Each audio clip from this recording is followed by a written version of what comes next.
luna llena primaveral, la segunda de las lunas llenas de primavera, en la que además tenemos un acontecimiento especial que conmemorar. Las tres lunas llenas de primavera son las más importantes de todo el año, ¿no? Ahora siempre dice que llegará un momento en el que en todo el mundo se celebren estas tres lunas llenas de primavera, ¿no? Y hombre, ahora también se celebran, aunque sea de manera un poco minoritaria, ¿no? Solamente en los grupos vinculados al crecimiento personal y al desarrollo espiritual y al movimiento de conciencia y a todas estas cosas, ¿no? Entonces, estas tres lunas llenas de primavera son tremendamente significativas. La primera de ellas coincide siempre con la Semana Santa, ¿no? Mira qué casualidad, ¿no? Siempre coincide con la Semana Santa. Semana Santa siempre, además, esa semana, un día antes o un día después, esa semana siempre es luna llena. Es la primera luna llena de primavera, la Semana Santa todos los años, ¿no? Y, lógicamente, en esa primera luna llena de primavera, se conmemora la enseñanza del Maestro Jesús al mundo, a la humanidad, ¿no? Una enseñanza importantísima porque vino a decir que existe un quinto reino, el reino de los cielos, ¿no? Al cual todo el mundo tenemos acceso si pues cumplimos con los requisitos para poder acceder a ese quinto reino, ¿no?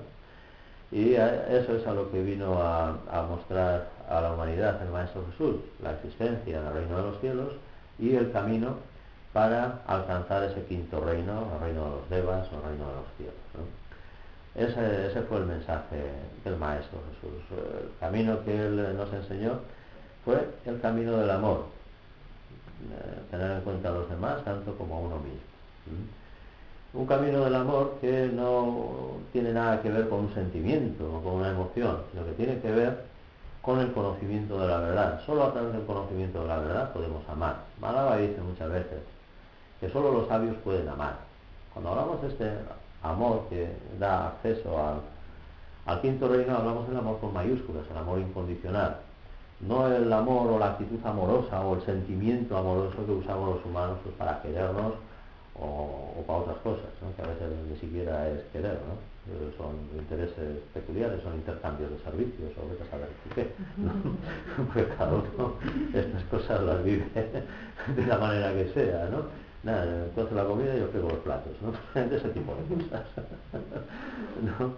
Bien, el amor con mayúsculas, como decíamos, sobreviene como consecuencia de un estado de conciencia. Es por lo tanto una actitud interna que surge como consecuencia de un arduo trabajo, de un largo proceso que se da pues por la expansión de la conciencia. El amor es un estado de conciencia, ¿no?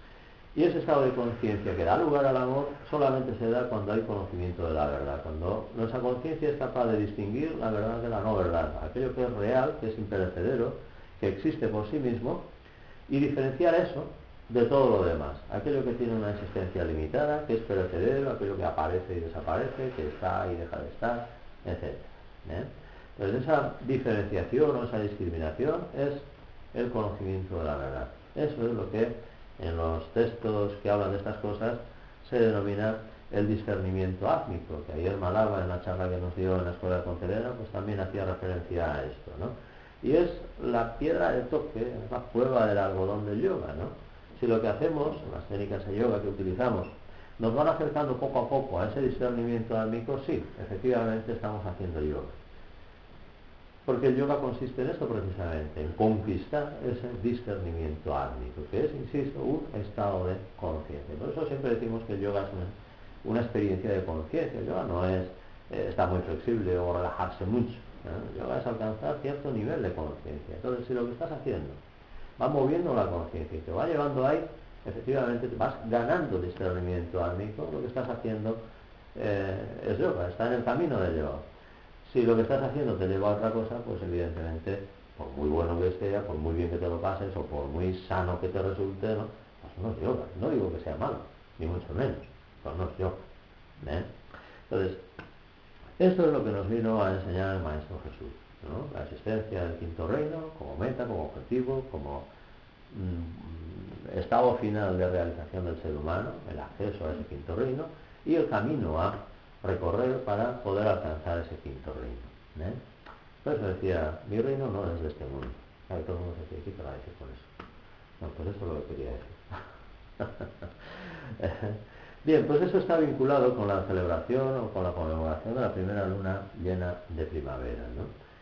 Bien, esta segunda luna llena de primavera, que nos toca ahora, ayer de la luna llena, conmemoramos la enseñanza del maestro Buda a la humanidad, ¿no? Buda tiene una historia personal muy peculiar. La verdad es que todos los grandes avataras, todos los grandes profetas o todos los grandes líderes espirituales de la humanidad tienen detrás de sí una historia que es bien interesante, ¿no? Bien apasionante, ¿no? Entonces, bueno, la historia de Buda es muy peculiar porque en su nacimiento ya los astrólogos, porque de aquella, pues, sobre todo los que podían, pues tenían a su servicio gente sabia que también conocía la astrología y pues describían los designios de los astros para las nuevas criaturas cuando venían al mundo, ¿no? Entonces los padres de Siddhartha, que es así como se llamaba cuando nació, que eran reyes, consultaron a los astrólogos y les dijeron a los astrólogos que Siddhartha que no iba a reinar. Y eso es lo peor que le puede pasar a un rey, ¿no? Que su hijo no pueda reinar, ¿no? Entonces, claro, le explicaron también por qué. Entonces su padre, todo preocupado, ¿no? Porque su hijo no pudiera reinar, ideó toda una argucia para que no pudiera llegar a donde los astrólogos habían previsto que iba a llegar, ¿no? Y le tuvo durante toda la infancia y durante la adolescencia totalmente engañado, recluido en el palacio, sin que pudiera encontrarse con la vida de verdad. Le tuvieron al pobre chico, digo pobre chico porque podía hacer lo que quisiera, pero dentro del palacio, no podía salir de ahí, ¿no? Y en el palacio no había ni gente mayor, ni gente enferma, ni gente fea, ¿no? Todos eran gente bien parecida, joven, sano, fuerte, etcétera, ¿no? De tal manera que hasta que fue adulto, hasta que fue ya una persona crecida, no conocía ni la enfermedad, ni el dolor, ni la muerte, ni la miseria, ¿no? Vivió entre algodones en una vida de lujo y de placer, ¿no? Y rodeado de belleza y de felicidad, ¿no? Entre comillas, ¿no? De felicidad. Pero ya sabéis, bueno, ya os acordaréis cómo somos o cómo hemos sido cuando hemos sido jóvenes, ¿no? Que queremos descubrir el mundo, ¿no? Entonces, una jaula, aunque sea de oro, aunque sea un palacio, no deja de ser una cárcel, ¿no? Y entonces llegó al punto en el cual, pues inventándose las argucias que sea, sobornando a un centinela o lo que sea, pues salió del palacio, se escapó, ¿no? Y claro, cuando se escapó y salió al mundo, se encontró con gente pidiendo en las calles, en la miseria, se encontró con gente inválida, que le faltaba un brazo, que le faltaba una pierna, enferma, y se encontró con un cortejo fúnebre, ¿no? ¿Y esto qué es?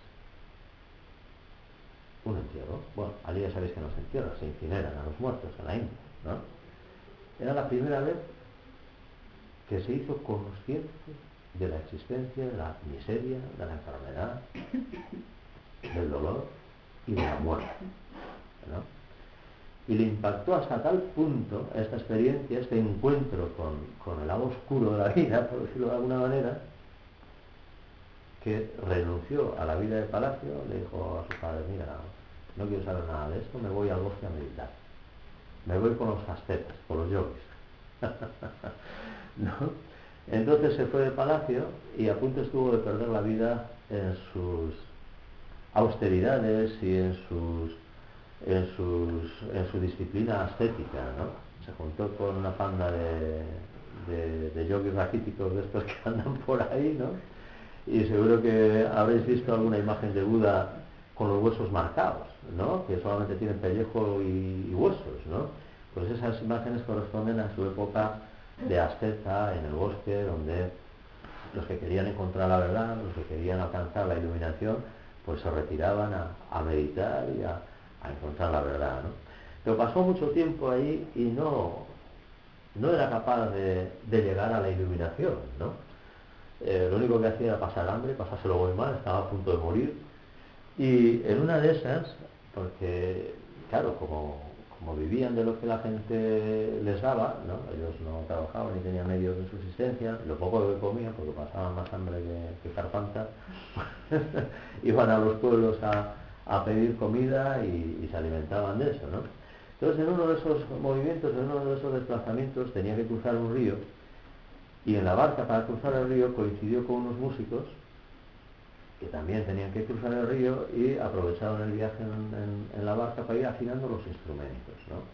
Entonces el que tenía el sitar, que es una especie de guitarra, estaba allí pues apretando y soltando las cuerdas, ¿no? Y Buda mirándole decía a ellos, jo, pues es que si aprieta mucho la cuerda no suena bien, pero si la cuerda está floja tampoco suena bien, no tiene que estar justo en su punto, ¿no? Entonces dijo, no estoy obrando bien, ni en la vida de placer y comodidad del palacio, ni en las más terribles austeridades de los ascetas voy a encontrar la verdad. Tengo que ir por el camino del medio. Entonces dejó a los ascetas, que le recriminaron de todo, pues eres un colgado, nos has traicionado, has cambiado de chaqueta, tú no vales para esto, todas esas cosas que suelen decir cuando alguien cambia de criterio, ¿verdad? ¿Por qué se dicen esas cosas cuando alguien de pronto es diferente que tú? Porque no estás seguro de lo que estás haciendo y necesitas que el otro también esté en eso para estar seguro. Y cuando alguien no lo está, te produce inseguridad, te hace sentirte mal. Y por eso todos los improperios que soltamos cuando alguien decide hacer las cosas de forma diferente a como nosotros lo hacemos, o como nosotros vivimos, o como nosotros pensamos, ¿sí? Evidentemente no les hizo caso a toda esta gente, ¿no? Y siguió haciendo sus prácticas, pero ya cuidándose y teniendo pues una vida un poco más equilibrada, ¿no? Hasta alcanzar la iluminación que, si habéis tenido la ocasión de ver la película de Bertolucci, ¿no? Esa película que dura casi 4 horas, pues es un momento espectacular. ¿Alguien ha visto esa película? No. Pues es espectacular la escena, ¿no? Porque él está meditando debajo de un árbol, de estos árboles gigantescos que hay allá en la India, ¿no? Y aparece por detrás de él una cobra enorme, grande, ¿no? Así, sinuosamente, ¿no? Que va por ahí, él meditando, totalmente absorto en su meditación, y de pronto la cobra por detrás de él se levanta, ¿no? Una cobra enorme, y despliega por encima de él, como si fuera un paraguas o una sombrilla enorme, esa garganta ancha que tienen las cobras, con esa especie de antifaz, ¿no? La imagen es espectacular, ¿eh? Y ahí, en ese momento, de pronto empiezan a aparecer cosas rarísimas a la pantalla, ¿no? Unas escenas que digo, ¿qué tiene que ver esto con lo que estaba pasando con Buda, ¿no? Y es porque en el momento de la iluminación se comprende todo cuanto existe. Alcanzas el conocimiento del universo y de todo cuanto existe, ¿no? Y aparecen imágenes de las galaxias y de la evolución, y aparecen un montón de imágenes que aparentemente no tienen nada que ver con la película, ¿no? Y dices, ¿y esto qué es la guerra de las galaxias ahora? ¿Qué es esto, no? Pero sin embargo reflejan de alguna manera eso que esotéricamente se describe: una vez alcanzado, todo se conoce. Ese estado de conciencia, de iluminación, en el que una vez alcanzado, todo el conocimiento se queda como conocido, ¿no? Entonces, a partir de ese momento, este hombre se dedica a enseñar a la humanidad. ¿Y qué es lo que enseña? Pues enseña algo muy importante, y algo que es total y absolutamente aplicable a todos los seres humanos en todo tiempo y lugar, porque su planteamiento es así de simple y así de importante. Todos los seres humanos están sujetos al sufrimiento. En la vida de todo ser humano hay sufrimiento, más o menos, en un momento o en otro, pero nadie está libre del sufrimiento. Bien.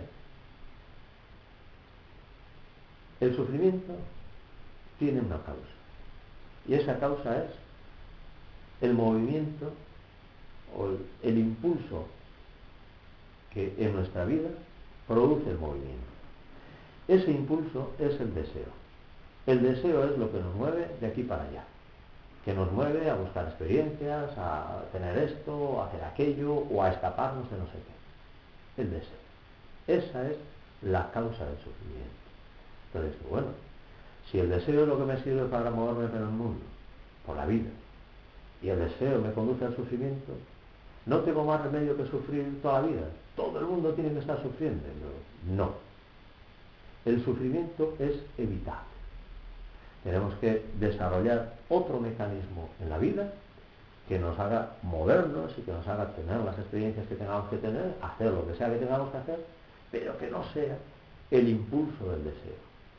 Entonces, ¿y eso cómo se hace? ¿Cómo podemos dar el cambiazo de eso que nos conduce siempre al sufrimiento, que es el impulso del deseo, por otro impulso diferente que nos permita vivir las experiencias de la vida, hacer lo que sea que tengamos que hacer, pero sin que nos conduzca al sufrimiento? Bueno, pues ese camino es lo que se dio a conocer como el noble óctuple sendero. 8 pasos, 8 aspectos que, en la medida en que vayamos incorporando a nuestra vida, haciendo que nuestra vida participe de esos 8 aspectos, el sufrimiento será eludible. Es decir, no será necesario el sufrimiento en nuestra vida. Claro, cuando decimos que el sufrimiento no sea necesario en nuestra vida, bueno, ¿y qué necesidad hay de sufrir? Diréis, ¿no? Bueno, hay una ley universal, de estas leyes que estábamos estos días leyendo de Chopra, ¿no?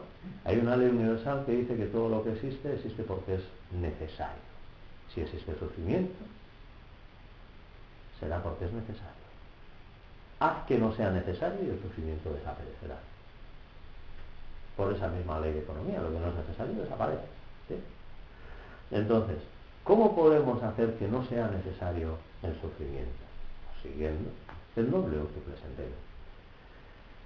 ¿Cómo son estos 8 pasos o estos 8 aspectos que tenemos que tratar de ir incorporando en nuestra vida para que nuestra vida funcione sin que venga a corregirnos ese factor corrector que es el sufrimiento? El sufrimiento es un factor corrector, ¿eh? Cuando no vamos por el camino adecuado, como decíamos antes al hablar de los músicos, ¿no? Cuando apretamos demasiado las clavijas o cuando soltamos demasiado las clavijas, viene el sufrimiento a decirnos, por ahí no, así no son las cosas. Entonces, la manera de hacer que el sufrimiento no sea necesario es tener el punto de tensión, de modulación de la vida adecuado, ¿no? El justo. Entonces, claro, uno no sabe cómo es eso, ¿no? Los músicos sí, probando, tic, tic, tic, tic, aprietan un poquito, sueltan un poquito, tic, tic, tic, tic, ¿no? Y van probando, ¿no? Y hombre, nosotros también vamos probando y vamos aprendiendo, ¿no? Pero en esas pruebas lo que hacemos es sufrir. Nos vamos a un extremo y tacatá. Nos vamos a otro extremo y paga lo que te pido. Y así sucesivamente, ¿no? Y bueno, entre palo y palo vamos aprendiendo algo. Ah, por cierto, ¿conocéis el palo palo? ¿Habéis ido a comer alguna vez el palo palo? Sí.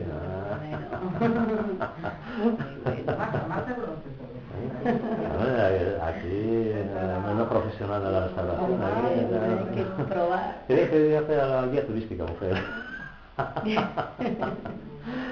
Bueno, pues vamos a ver estos 8 pasos, aunque sea así muy resumidamente, ¿no? Porque de estos podríamos hablar muchísimo, pero aunque sea muy resumidamente, vamos a ver en qué consiste la instrucción que el maestro Buda dio a la humanidad, y que, insisto, no tiene que ver solamente en algo para aquella gente en aquel mundo hace 2500 años más o menos, que es cuando apareció Buda en el mundo, ¿no? Sino aquí, ahora, todo esto es perfectamente aplicable, porque pienso que lo que os he dicho hasta ahora tiene tanta vigencia ahora como hace 2000 años, como hace 5000 años, estamos en las mismas, ¿no?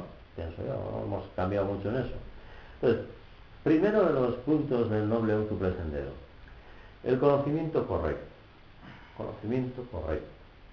¿Qué significa el conocimiento correcto? ¿Cuál es el conocimiento correcto? El conocimiento correcto no es otro que el que nos habla del ser humano, de lo que somos, de lo que hacemos aquí en el mundo, de cómo funciona todo esto, las leyes universales que hemos estado hablando estos días precisamente por el libro de Deepak Chopra y el taller que hicimos con Begonia el sábado, etcétera, ¿no?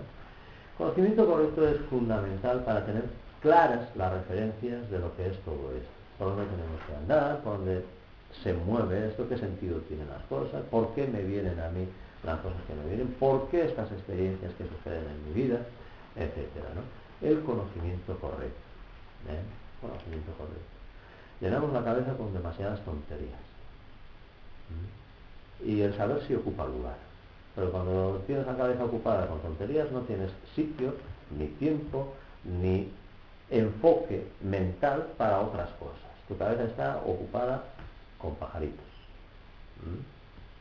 Entonces, en lugar de llenar la cabeza con pajaritos, pues hay que llenar la cabeza con cosas útiles, con cosas provechosas, con cosas que te den la referencia para vivir una vida de plenitud y de felicidad. Y desde la noche de los tiempos, los grandes maestros y todos los sabios de todos los tiempos y de todas las corrientes filosóficas, de pensamiento o religiosas, ¿no?, han ido mostrando el camino al ser humano, pero se les hace muy poco caso. Porque o bien crees ciegamente, que no significa que tengas el conocimiento, porque creer hace que des por hecho algo que no te has puesto a comprobar, que no te has puesto a experimentar y a ver si eso es así o no. Cuando hablamos del conocimiento verdadero, no es para creerse nada, es para tener en cuenta ciertas referencias que uno, en su experiencia diaria, tendrá que poner a prueba y tendrá que tratar de vivir la experiencia diaria a la luz de ese conocimiento, para refutar la validez de ese conocimiento. No se trata de creer nada. La persona que cree no pone a prueba nada, no se cuestiona nada, no experimenta nada, no sabe nada. La fe no sirve para esto, por lo menos. Para otras cosas a lo mejor servirá, ¿no? A alguien le sirve la fe. No, le sirve mientras le dure. Cuando tiene la crisis de fe, entonces ya no le sirve. O sea, que total patatas, al final te quedas también en el aire, ¿no? Entonces, conocimiento verdadero. El primer punto del noble octuple sendero. El segundo de los puntos es el pensamiento. El recto pensamiento. ¿Qué significa el recto pensamiento? El recto pensamiento significa que tengamos en nuestra mente los pensamientos más provechosos para nuestra plenitud y para nuestra felicidad. ¿Qué tenemos en nuestra mente? ¿En qué ocupamos nuestra mente? ¿Qué tipo de pensamientos desfilan por ahí? Si tuviéramos una pantallita aquí, no hace falta, ¿verdad? Se ve. Sí, esta mañana decía yo a un grupo de jubilados, decía, entonces estoy todo el mundo riéndose, ¿no? Porque claro, todo el mundo piensa que, o cree que lo que uno piensa solamente se queda en su mente, y eso no es así. Para nada es así, ¿no? Bueno, evidentemente el primer afectado eres tú y es tu vida, ¿no? Pero eso se transmite, se contagia, se ve. Y no puedes disimular, hombre, no puedes disimular. Entonces, pensar bien, pensar cosas buenas, cosas relacionadas con lo que hemos dicho antes, el conocimiento correcto, el conocimiento verdadero, el conocimiento útil acerca del ser humano y de nuestra existencia. Los pensamientos que genera ese conocimiento es lo que tenemos que tratar de tener en la mente la mayor parte del tiempo posible. Hombre, muchas veces la mente se tiene que ocupar de lo que estás haciendo, de tu trabajo, de conducir una automóvil, de lo que sea, ¿no? No puedes estar meditando mientras conduces, porque así pasan las cosas que pasan por ahí arriba. No puede ser. Pero sí que muchas veces, ¿no?, tenemos la mente ocupada con qué. Basura. Mucha basura psicológica. Mucha basura psicológica. Y no podemos permitir que nuestra mente esté en ello. Tenemos que desarrollar una técnica de yoga valiosísima, importantísima, que es la técnica de observación de la mente. Abhyasa yoga. Observar a la mente, darte cuenta en qué anda tu mente, qué es lo que está haciendo tu mente, en qué piensa tu mente. Y ya el mero hecho de hacer esta observación de la mente ya produce una cosa muy especial, que es el despegarte de tu mente. Normalmente, lo habitual es que la mente piense las cosas que sea que piense, y eso que piensa tu mente es lo que tú vives. No hay separación, no hay diferenciación entre tu mente y tú. Tu mente piensa las cosas que sea y tú vives eso que tu mente piensa y tú crees que eso eres tú, que eso es la vida, que eso es lo que es todo, ¿no? Y no es así el juego. No es para nada así el juego. Tenemos que aprender a coger distancia de la mente y ser capaz de observar qué es lo que está haciendo la mente. Incluso ordenarle a la mente qué es lo que tiene que pensar, qué es lo que tiene que hacer con sus pensamientos. Cuando no tenemos ese poder sobre nuestra mente, pues tendremos que valernos de recursos externos para ayudar a la mente a tener los pensamientos que queremos que tenga y no cualquier cosa. ¿Cómo se le ayuda a la mente a esto? Leyendo, escuchando cosas relacionadas con el tipo de pensamientos que queremos tener. ¿Sí? Si no somos capaces por nuestros propios medios de ordenar a la mente dónde está, pues tienes que recurrir a la ayuda externa. Pero esa ayuda está al alcance de tu mano. Todo el mundo tenemos libros, todo el mundo tenemos un aparatillo que haga sonar algo, todo el mundo... ¿Sí o no? Todo el mundo tenemos. Yo le pongo a mi madre, mamá, quítame esto de la cabeza, dime otra cosa, o a Isabela, también la llamo. A ver, tengo unos pensamientos, dime otra cosa, por Dios, ayúdame a cambiar, es que hay veces que es imposible. No, solamente que no estamos acostumbrados a separarnos de nuestra mente y ser capaces de observar la mente y ordenar a la mente. Estamos tan pegados, esto Rudra lo explicaba muy gráficamente, ¿no? Rudra es nuestro maestro de psicología, ¿no? Y Rudra describe esto muchas veces como tener el pulpo pegado en la cara. No eres capaz de ver absolutamente nada, lo que tu mente piensa o lo que tú vives, no hay nada más, no hay nada más, ¿no? Entonces, si nada más empezar con estas cosas del yoga podemos encontrarnos con algo valioso, es la tranquilidad, la calma, cierto silencio, cierta tranquilidad en la que puedes coger distancia de tu mente y observarla. Porque cuando están en plena vorágine la mente no hay observación posible. Ya tienes el pulpo pegado a la cara. Entonces, para que se pueda dar esta separación, este distanciamiento, tiene que haber calma, tiene que haber tranquilidad, tiene que haber cierto silencio interno, si no esto es imposible. Por eso tan importantes las técnicas de pranayama que producen calma, tranquilidad, incluso la propia relajación, aunque te deje medio sopa, pero bueno, ahí por lo menos puedes estar ciertamente tranquilo, y si consigues estar despierto en la relajación, dándote cuenta, puedes incluso observar los juegos de la mente, o cómo en un momento dado la mente se calma, se para también, se calla también, etcétera, ¿no? Pero si todo el tiempo te está dando la vara, si todo el tiempo está con el ruido encima, si tienes el pulpo pegado a la cara, olvídate, no hay posibilidad ninguna, ¿sí? Bien, pues el pensamiento correcto, rectitud en el pensamiento, ¿eh? Muy importante para podernos mover hacia esa liberación del sufrimiento, ¿no? El siguiente punto en el noble tuple sendero es la rectitud de palabra.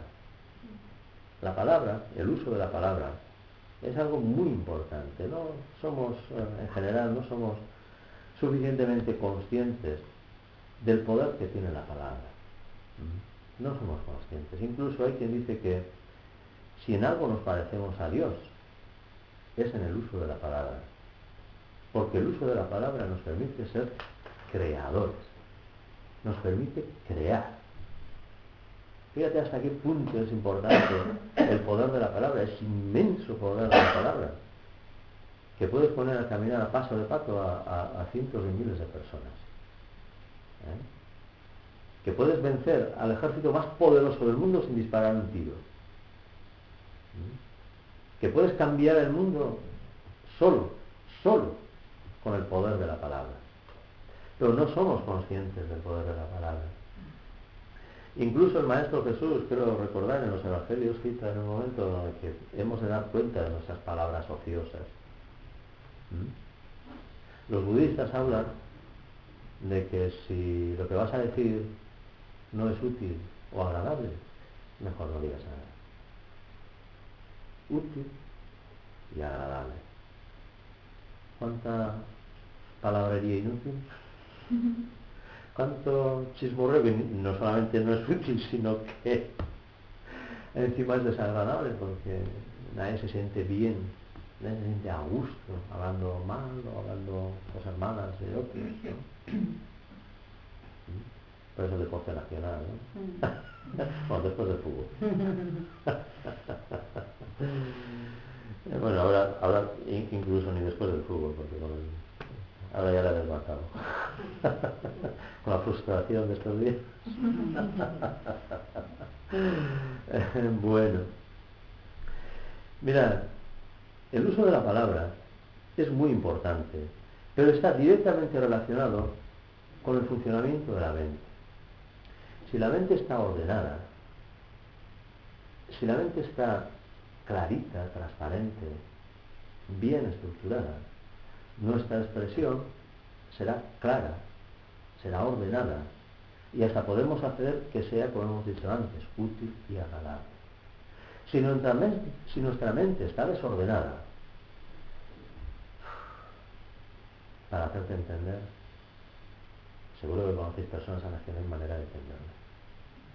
Te pueden estar explicando media una cosa y dices, no me he enterado de nada. Y no porque esté tonto, sino que no hay manera, no eres capaz de seguir el hilo, no sabes lo que te están diciendo porque te saltan de aquí para allá. ¿Y de qué estábamos hablando?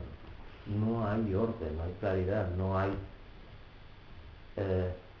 luz, no hay luz en la mente. La mente de muchas personas es una cacharrería. Es un trastero totalmente desordenado, donde tropiezas con todo. Y lo que se expresa es exactamente lo mismo. Exactamente lo mismo. Atropelladamente salen las cosas de la manera más inapropiada, más desconexa, más impropia de un ser inteligente. ¿O no? ¿Cómo aprendemos a expresarnos bien? Pues sobre todo imitando a los que, o aprendiendo de los que sí se expresan bien, entre otras cosas con la lectura. Leer cosas bien escritas, de escritores buenos, de gente que sabe escribir bien, Fermagés, por ejemplo, lo que comentábamos el otro día. Otra, mucha gente que tiene cierta elegancia en la expresión, ¿no? Porque eso que va transmitiendo. Claro, si escuchas a gente y frecuentas ambientes de chascarrillo, ¿no? Pues tu expresión se parece cada vez más a... Dime con quién anda así. ¿No? Se te pega todo, ¿no? Hasta la belleza. Entonces, si hablas con gente que se expresa bien, que se comunica bien, que habla correctamente, pues lo más probable es que también aprendas a hablar bien, que te expreses correctamente, que te comuniques bien, que transmitas lo que quieras dar a conocer a los demás sin dificultad, que los demás te entiendan lo que estás diciendo, etcétera, ¿no? Yo conocí una persona hace mucho tiempo que no había frase en la que no hubiera 2 o 3 palabras que eran cosas. Para casi todo utilizaba la palabra cosa. Como no sabía cómo llamar a las cosas, le llamaba cosa, entonces tú tenías que hacer un ejercicio de imaginación, a ver qué carajo estaba queriendo decir, porque todo el tiempo era la cosa aquella y me hizo una cosa y me pasó una cosa y yo, joder, no. Entonces, bueno, pues evidentemente aprender a hablar y aprender a usar ese don, ese poder de la palabra es algo muy importante, muy importante. Bien, el siguiente punto del noble octuple sendero es la recta acción, ocuparnos de aquellas cosas que pueden ser de mayor provecho para el mayor número de personas sin perjudicar a nadie. Y este es un concepto muy importante dentro del budismo y dentro del humanismo, por decirlo de alguna manera también, ¿no? El no hacer daño a nadie, aunque a veces sea imposible, y cuando eso es imposible, pues hacer el menor daño posible, ¿no? A veces no te queda más remedio que elegir entre 2 posibilidades de hacer daño, pues elige el que menos daño haga. ¿Sí? Sí. El hacer el bien implica ocuparse en cosas buenas, ¿no? La recta acción, ¿no? En evitar todo lo posible el ocuparnos en cosas que perjudiquen a los demás. Eso implica tener en cuenta a los demás y darse cuenta de que hacer mal a los demás es hacerse mal a sí mismo. Perjudicar al otro es perjudicarte a ti mismo, ¿no? Tener en cuenta a los demás es ponerse en su lugar. Eso es la compasión que utilizan los budistas, ¿no? El concepto de la compasión de los budistas no es como el de la tradición judeo-cristiana en la que se compadece a la gente. No, la compasión de los budistas es ponerse en el lugar del otro y sentir desde la posición del otro lo que tú estás transmitiendo, lo que tú estás haciendo a otra persona. Esa es la compasión. No es tener pena penita. Eso no es más que un lavado de cara, la mayor parte de las veces. Sino ponerse en el lugar del otro y por lo tanto impedir cualquier cosa que le pueda perjudicar, ¿no? Pero no es suficiente con no hacer mal. No es suficiente con no hacer mal. Hay que hacer el esfuerzo necesario por implicarse, por responsabilizarse, por involucrarse en hacer el bien, hacer cosas útiles, hacer cosas constructivas, ¿no? Ese es el siguiente punto, rectitud en el esfuerzo. No solamente no hacer mal, sino hacer el esfuerzo necesario por crear, por construir, por hacer el bien, por ser útil a la humanidad, por servir a la humanidad. Entonces tenemos una serie de conceptos que acabamos de describir en orden que seguramente nos suena. Hemos hablado del pensamiento, de la palabra, de la obra y de la omisión. ¿A qué os suena esto? A veces se lo copiaron a los budistas, porque el catecismo fue posterior al budismo, que yo sepa. Como muchos cientos de años después. Es el credo, ¿no? Es el credo. Ya que ya lo olvidé. Bien, pues después de cuidar primero el conocimiento, como hemos dicho antes, el pensamiento, la acción, la omisión, la palabra, como hemos dicho también, ¿no? Hay un concepto en el budismo muy importante, tiene que ver con el noble octuple sendero. Otro de los puntos es el recto medio de subsistencia. Eso es muy peligroso hoy en día. Hablar de eso es muy peligroso. Y más con la crisis de paro que hay. Quizás si la gente tuviera más en cuenta la honestidad, pues a lo mejor no estábamos en la crisis que estamos ahora, ¿no? Si la gente fuéramos responsables, ¿no? Y nos comprometiéramos y entregáramos de nuestra parte aquello con lo que nos ganamos la vida, y no nos dedicáramos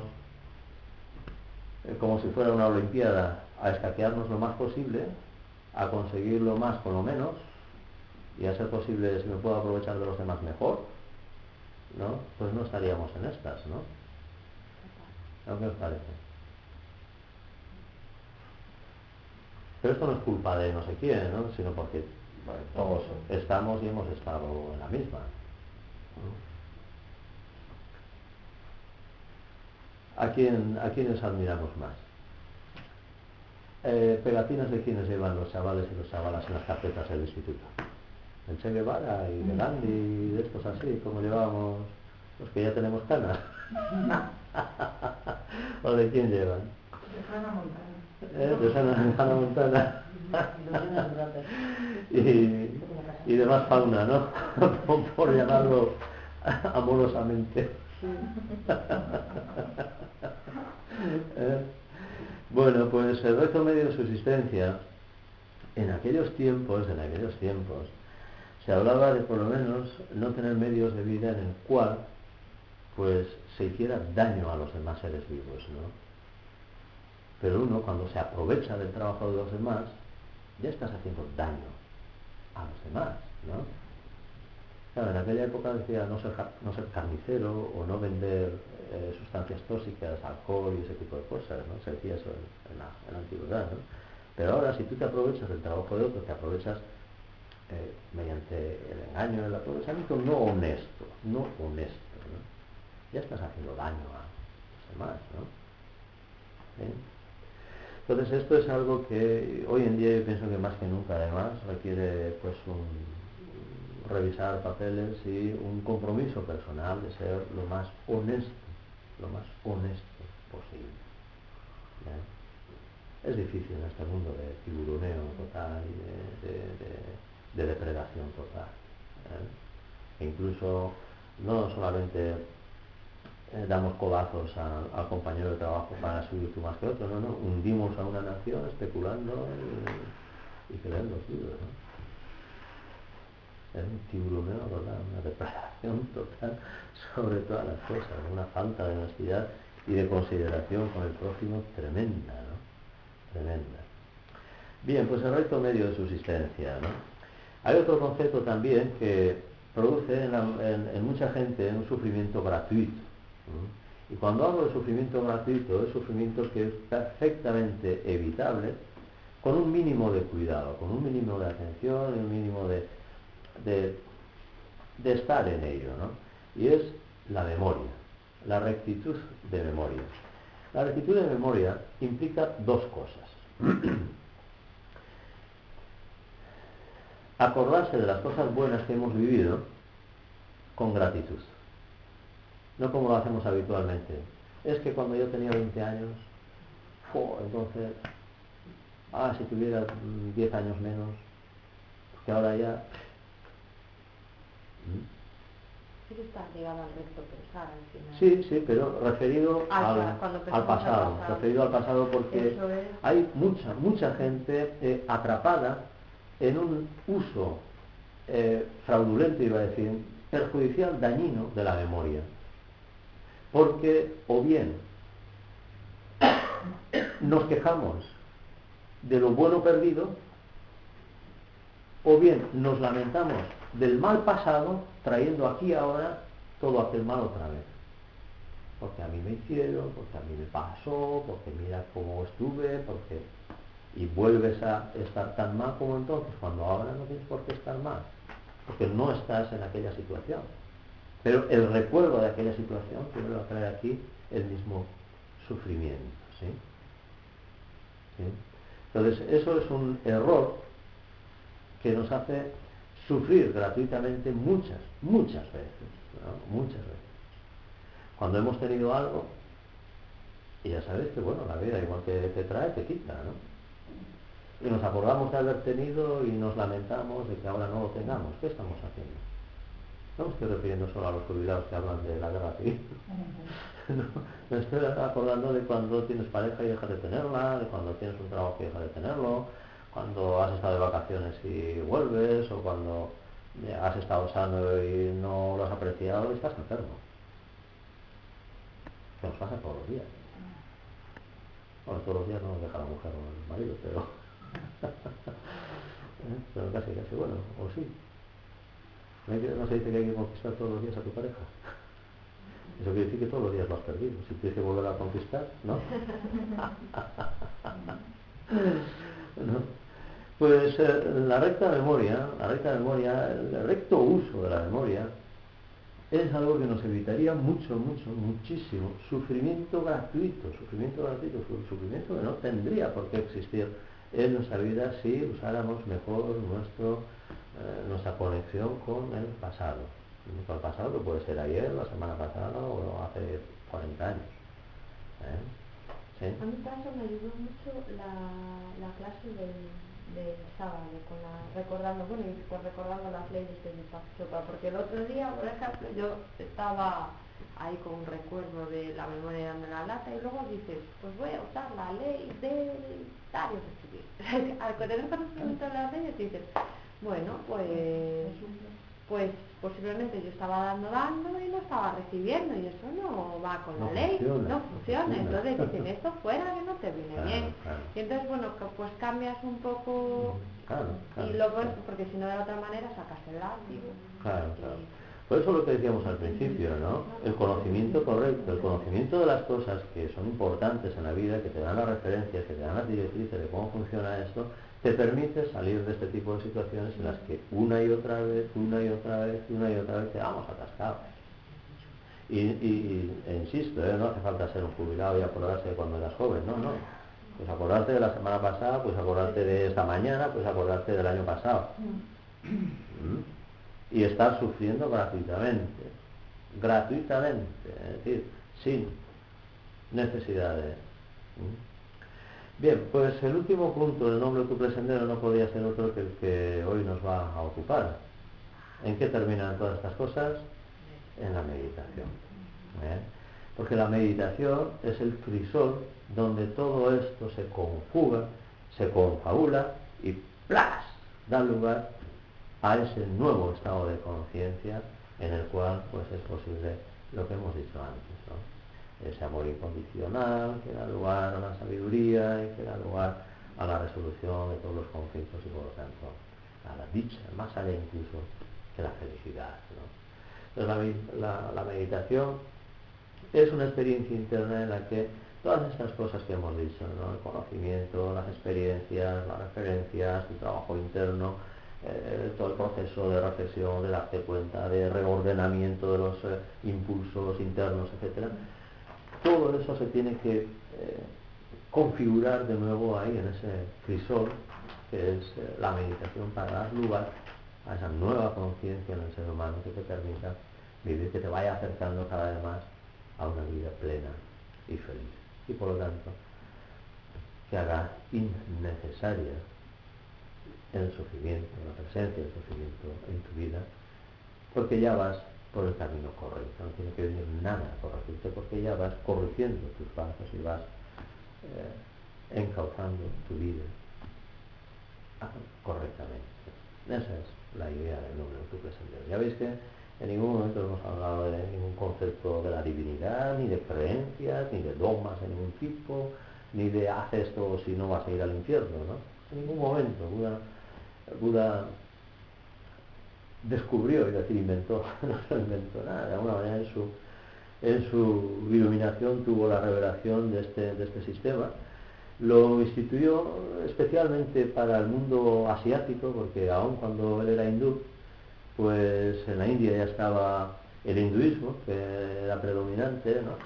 Y bueno, curiosamente, pues bueno, ocurre casi como con todas las grandes religiones, aunque el budismo, yo no sé si se puede llamar una religión al budismo, porque no hay Dios que adorar, ni hay mandamientos que seguir, ni nada, ¿no? Simplemente te dicen una serie de cosas, te dan una serie de prácticas, no sé, una serie de trabajos, etcétera. Tienen mantras los budistas, tienen sus prácticas de meditación, tienen sus escritos, o que te sirven para reflexionar, para pensar sobre esas cosas, etcétera, ¿no? Pero no hay otras cosas, ¿no? Entonces, casi nunca las religiones cumplen su función o se expanden allí donde se han originado, ¿no? Fijaros que, por ejemplo, el Maestro Jesús apareció en Judea, ¿no? Donde predominaba el judaísmo, ¿no? Y sigue predominando el judaísmo, pero el cristianismo apenas tiene presencia allí. Son los raros. Los cristianos son los raros ahí, ¿no? Los cristianos se han extendido por todo el mundo, sobre todo en Europa y en Sudamérica, pero en Oriente Medio están los judíos y están los musulmanes y para de contar. Y encima dándose caña todo el tiempo. Miles de años dándose caña, y los cristianos en medio. Son 4, además no hay más. ¿No? Y el budismo pues se extendió en Asia, porque en Asia había muchas tribus, muchos pueblos inmersos en un materialismo atroz, ¿no? Era una mentalidad y una cultura muy materialista. Entonces, claro, a esa gente no se le podía hablar de Dios, ni de la divinidad, ni de conceptos de no sé qué sitios, ¿no? Entonces, como el sufrimiento es un hecho universal, en el sentido de que hay para todos, en todos los lugares, en todos los tiempos, ¿no? Todo el mundo entiende qué es el sufrimiento, porque ya lo has vivido, ya lo has experimentado. Y todo el mundo, de alguna manera, sí sabemos que esto se puede mitigar, que se puede cambiar, que si hago esto, pues igual tengo menos de lo otro. Entonces, cierto entendimiento, cierta conciencia de eso, hasta la persona más obtusa, menos lúcida, ya hay. Entonces, ahí es fácil poder dar ciertas referencias, pues que bueno, de alguna manera sirvan para encaminar los pasos de los seres humanos y que la conciencia se vaya moviendo pues a través de un ordenamiento de la vida más equilibrado, más sano, más cercano a la felicidad, ¿no? Pues bueno, todo eso va en este sentido. Y el punto fundamental, insisto, en el que todo esto se materializa de alguna manera o se da la oportunidad de que se cristalice es en la meditación. Por eso todos los sistemas de desarrollo de la conciencia o de crecimiento personal o de desarrollo espiritual siempre terminan o siempre abocan en la meditación. La meditación es el punto de referencia fundamental. Luego creo que la meditación es difícil, es complicada, es compleja, uno no está en condiciones de meditar. Tú coges a una persona en la calle, sientas aquí y empiezas a mirar por todos lados, coges la oveja y hago yo aquí, no está para meditar. Vamos, vosotras sí porque ya lleváis aguantándome la chapa un montón de tiempo y ya vais sabiendo estas cosas, ¿no? Ya vais familiarizándoos con estos conceptos y ya ahí dentro algo se está moviendo y digamos que abriéndole la mano a la posibilidad de que la meditación vaya entrando, ¿no? Ahora en las personas más cerradas, ¿no? Si te vas familiarizando, ¿no? Aunque solamente sea por cantar mantras y sentirte bien, ¿no? Porque cuando cantas mantras te sientes bien, digo, oye, pues esto no debe ser muy malo, esto de meditar, que luego me siento muy bien, ¿no? Bueno, pues ya de alguna manera, ¿no? Ya se está produciendo en las personas que vais participando de todo esto un acercamiento a la meditación, o a la posibilidad de poner en marcha el proceso de la meditación, ¿no? Bueno, pues lo que nos hace falta es ir abriendo ese camino hacia la meditación, ¿no?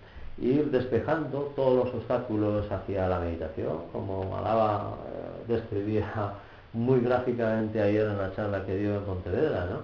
Todas las técnicas de yoga lo único que pretenden es eliminar los obstáculos hacia la meditación.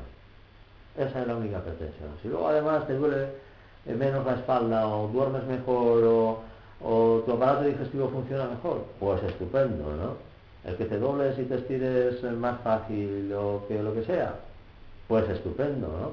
Pero el objetivo, para lo que fueron creadas las técnicas de yoga, es para acercarnos al yoga. Son bulldozers, es decir, allanan los caminos del Señor, que decía el otro, quitan los obstáculos para que puedas ir acercándote hacia la meditación. ¿Por qué lo de allanar los caminos del Señor?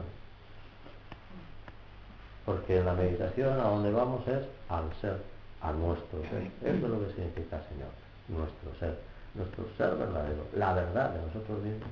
Y todo cuanto existe, porque la verdad de nosotros mismos no es distinta de la verdad universal.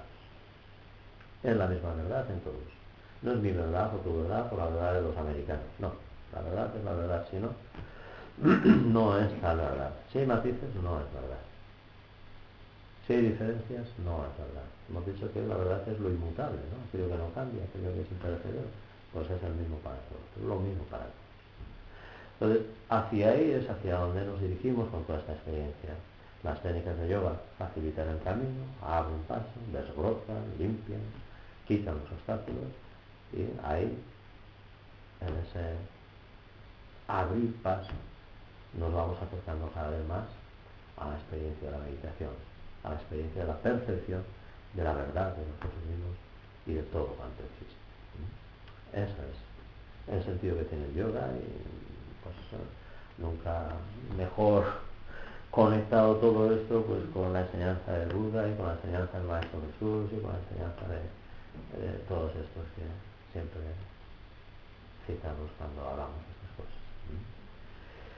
Muy bien, pues ya que vamos a hacer una meditación, son casi las 10. Bueno, pues vamos entonces a hacer una pequeña aproximación a la meditación. Primero con unos minutos de respiración consciente para que en nuestro mundo interno haya suficiente